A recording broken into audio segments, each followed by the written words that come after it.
গতকাল অর্থাৎ ৭ তারিখ ছিল একটা খুবই স্পেশাল দিন। আমরা ডেলি যেমন অফিস যাই সেরকমভাবে সকালবেলা রেডি হয়ে অফিস বেরিয়ে গেছিলাম এবং অফিসে আমাদের সমস্ত কাজকর্ম কমপ্লিট করে এবং কিছু রিকগনিশান ছিল সেগুলো কমপ্লিট করে আমরা স্পেশাল জায়গাটা যাওয়ার জন্য রওনা দিয়েছিলাম। তো যাওয়ার পথেই এই বিল্ডিংয়ের মাঝখানে দেখতে পেলে একটা ভুলুকে, যার অপারেশন করা হয়েছে।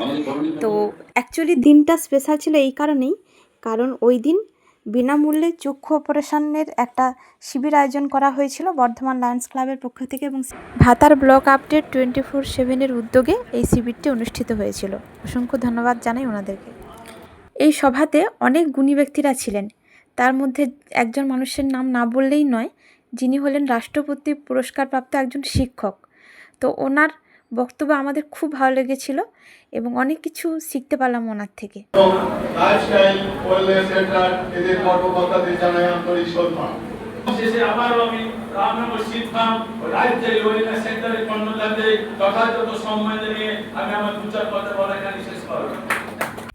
এক সাইডে প্রোগ্রাম চলছিল এবং আর এক সাইডে এই চক্ষু শিবিরের ব্যবস্থা হয়েছিল।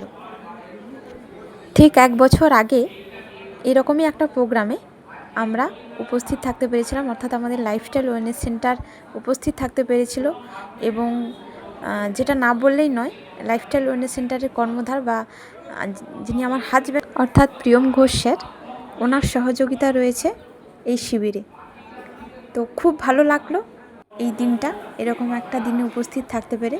সবাই খুব ভালো থাকুক, সুস্থ থাকুক এবং যারা বিনামূল্যে চক্ষু পরীক্ষা করাতে এসেছেন তারাও সাকসেসফুলি তাদের সমস্যা থেকে বেরিয়ে আসতে পারুক, ভগবানের কাছে এই প্রার্থনাই করি। এবং এর পিছনে বর্ধমান লায়ন্স ক্লাবেরও অনেকটা অবদান রয়েছে।